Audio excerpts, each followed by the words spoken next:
युद्ध में हारा आसिम मुनीर जनरल से फील्ड मार्शल बन गया। युद्ध में हारा जनरल मुनीर पाकिस्तान का अघोषित आका बन गया।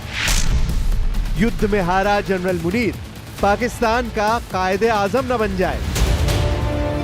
कैसे कैसे लोग हैं, पाकिस्तान में कैसी सनक है। जिस जनरल ने आतंकी साजिश रचकर पहलगाम हमला करवाया, जिस जनरल ने ऑपरेशन सिंदूर में नाक रगड़कर सीज फायर किया, जिस आसिम मुनीर ने रात 2:30 बजे शहबाज को फोन कर भारत की मिसाइलों की मार की कथा सुनाई, वही जनरल मुनीर अब खुद फील्ड मार्शल बन बैठा है। कहने के लिए पाकिस्तान की शहबाज सरकार की कैबिनेट ने प्रमोशन किया है, लेकिन पाकिस्तान की पहचान रखने वाले जानते हैं कि आर्मी चीफ क्या चीज है।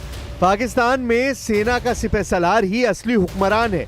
ऐसे हुक्मरान जिसके आगे सियासी हस्तियों की हैसियत खुद पूर्व पाकिस्तानी फौजी से सुन लीजिए।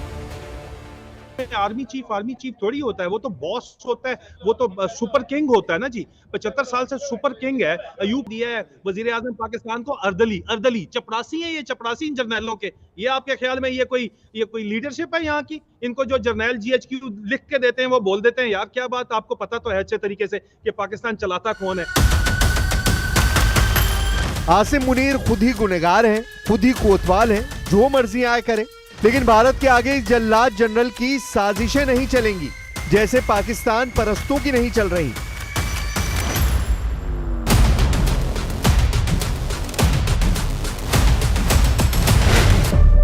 भारत माता की, भारत माता की, भारत की ओर नजर उठाने का एक ही अंजाम होगा, तबाही।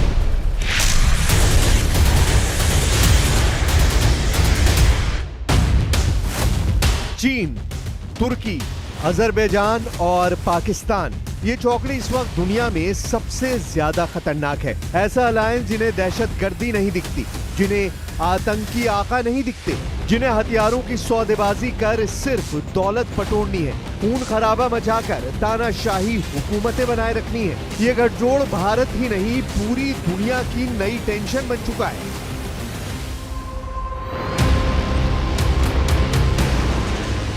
ये तीनों देश पाकिस्तान परस्त हैं। इनकी हकीकत क्या किसी से छिपी है? अर्दवान की पहचान युद्ध उन्माद में जीने वाले जिद्दी लीडर की है। शी जिनपिंग की शातिर युद्ध नीति से पूरी दुनिया वाकिफ है।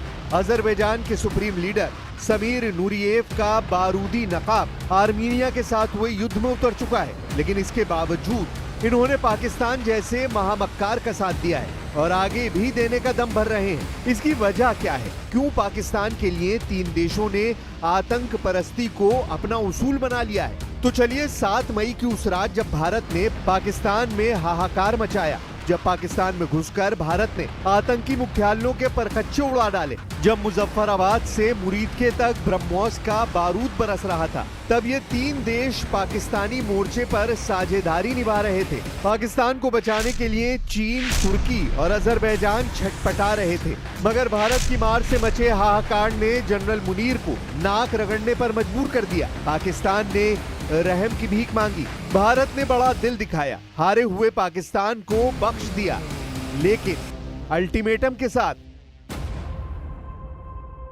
मैं फिर दोहरा रहा हूं,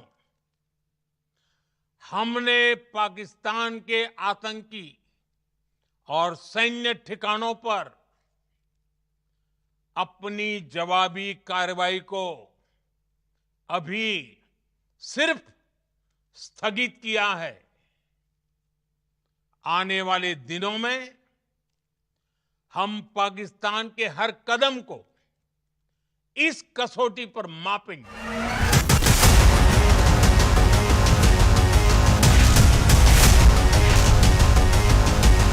दो सेनाओं के युद्ध में एक की हार और दूसरी की जीत होती है, लेकिन एक ही युद्ध में कई देशों की सेनाएं हार जाएं, उनके हथियार तहस नहस हो जाएं, तो उसे ऑपरेशन सिंदूर कहते हैं। कहने भर को ये युद्ध पाकिस्तान के विरुद्ध हुआ, आतंकियों के संहार के लिए हुआ, लेकिन हारने वालों में सिर्फ पाकिस्तान नहीं, मार खाने में सिर्फ जनरल मुनीर नहीं, 90 घंटे के भीतर वो सब हार का जहरीला घूंट पीने पर मजबूर हो गए, जिन्होंने पाकिस्तान के लिए जी जान लगाई। पाकिस्तान के लिए सिर्फ जंग के मैदान में उतरने भर से परहेज कर परास्त होने वालों की लिस्ट में पहला नाम स्वयंभू वर्ल्ड पावर ड्रैगन यानी चीन का है। दूसरे नंबर पर खुद को मुसलमानों का खलीफा साबित करने वाला तुर्की है। तीसरे नंबर पर बात बात पर बारूद से खेलने वाला अजरबैजान है। इन तीनों देशों के सिपहसालार सन है। टॉप लीडरशिप सख्ते में है। वर्ल्ड ऑर्डर में टॉप पर होने का दम बढ़ने वाले चीन और तुर्की की तिलमिलाहट इतनी बड़ी हुई है कि दोनों देशों ने मरनासन पाकिस्तान को फिर से खड़ा करने का मिशन ऑन कर दिया है। कोई पाकिस्तान को तकनीक दे रहा है, कोई हाईटेक हथियारों की सेल लगा रहा है, किसी ने अपना खजाना जनरल मुनीर पर लुटा देने का ऐलान कर डाला है। लेकिन ये खींच क्यों? आखिर युद्ध में मारा तो पाकिस्तान गया, पीटे तो पाकिस्तानी पायलट गए, धज्जियां उड़ी पाकिस्तानी सैन्य अड्डों की, लेकिन असलियत सामने आ गई चीन की, तुर्की की, अजरबैजान की, साथ ही कतर जैसे कट्टर पाकिस्तान प्रेमी की। कतर भी पाकिस्तानी जनरलों के ट्रैप में फंसा हुआ है। शहबाज शरीफ से कतर के शेख भाईचारा निभा रहे हैं, लेकिन सबसे ज्यादा जो बिलबिला रहा है वो चीन है। चाइनीज मार्शल ने जनरल मुनीर की जान बचाने के लिए सबसे हाईटेक जंगी जेट भी खैरात में देने का ऐलान कर दिया है। चीन ने पाकिस्तान को मजबूत करने के लिए अपने अत्याधुनिक स्टेल्थ फाइटर जेट J-35A की डिलीवरी में तेजी लाई है। न्यूज 18 को सूत्रों से मिली एक्सक्लूसिव जानकारी के मुताबिक अगस्त 2025 में पाकिस्तान को 30 जेट्स की पहली खेप मिल सकती है। ये फैसला हाल ही में भारत और पाकिस्तान के बीच हुए टकराव के बाद लिया गया है। बीजिंग और इस्लामाबाद से मिले इनपुट्स के मुताबिक पाकिस्तान को ये जेट्स 50% डिस्काउंट पर दिए जा रहे हैं। इतना ही नहीं, पाकिस्तान एयरफोर्स के पायलट्स को ट्रेनिंग के लिए PLA एयरफोर्स हेडक्वार्टर बीजिंग भेजा जा चुका है। इस डिफेंस डील के अलावा चीन ने CPEC के दूसरे फेज के तहत पाकिस्तान में सिविल और मिलिट्री इंफ्रास्ट्रक्चर के लिए $25 अरब के निवेश का ऐलान किया है। पाकिस्तान ने इसके बदले ग्वादर पोर्ट तक एक्सेस और सिक्योरिटी देने का वादा किया है। 5वीं पीढ़ी का multi role stealth fighter jet अब पाकिस्तान को मिलने वाला है। ये लड़ाकू विमान सटीक हमलों को अंजाम देने में बेहद असरदार है और रडार पर नजर नहीं आता। ये 2 इंजन से चलता है और हथियारों को छुपाकर ले जाने की खासियत रखता है। इसमें इंफ्रारेड सर्च और ट्रैक सिस्टम जैसी एडवांस टेक्नोलॉजी लगी है। फिलहाल PLA में इसकी फ्लाइट टेस्टिंग जारी है। खास बात यह कि पाकिस्तान ने J-35A जेट में गहरी दिलचस्पी दिखाई है। रिपोर्ट के मुताबिक अगस्त तक पाकिस्तान को 30 J-35A जेट मिल सकते हैं।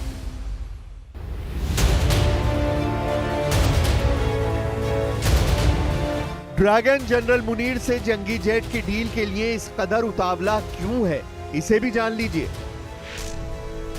पहली वजह हो सकती है कि ऑपरेशन सिंदूर में बड़े पैमाने पर पाकिस्तान के फाइटर फेल या तबाह हुए हैं। अब उसी कमी को पूरा करने की कोशिश कर रहा है चीन।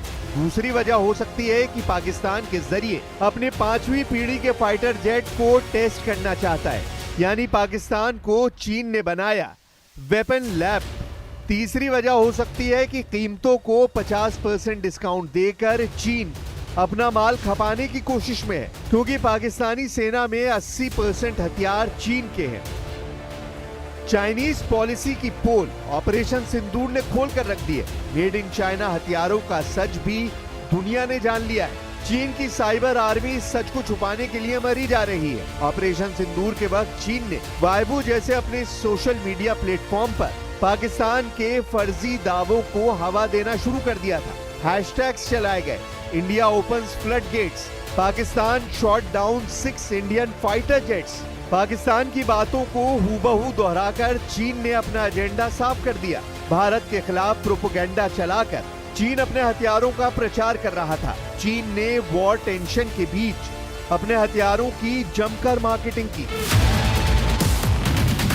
चीन ने J-10C फाइटर जेट और PL-15 मिसाइल को पाकिस्तान की सफलता की वजह बताया, लेकिन सच्चाई यह है कि PL-15 मिसाइल टारगेट तक पहुंची ही नहीं। Chinese HU-9 air defence system Lahore को अभेद नहीं रख पाया। पाकिस्तान के लिए चीन के प्रोपेगेंडा का आलम यह था कि PL-15 मिसाइल को अमेरिकी एमराम AIM-120 और फ्रांस की मीटियोर मिसाइल से भी बेहतर बता दिया। सबसे चौंकाने वाली बात यह है कि चीन के कब्जे वाले सभी मीडिया संस्थान, जिसमें CCTV न्यूज, बीजिंग न्यूज, सिना मिलिट्री, रेफरेंस न्यूज समेत तकरीबन 2 दर्जन से ज्यादा चैनल वाइबो हैंडल पर फेक न्यूज फैलाने की कोशिश में जुटे रहे। उधर पाकिस्तान पिटता रहा। पाकिस्तानी एयरबेस पर मिसाइलें बरसती रहीं। भारत के प्रहार से पाकिस्तान में हाहाकार मचा रहा।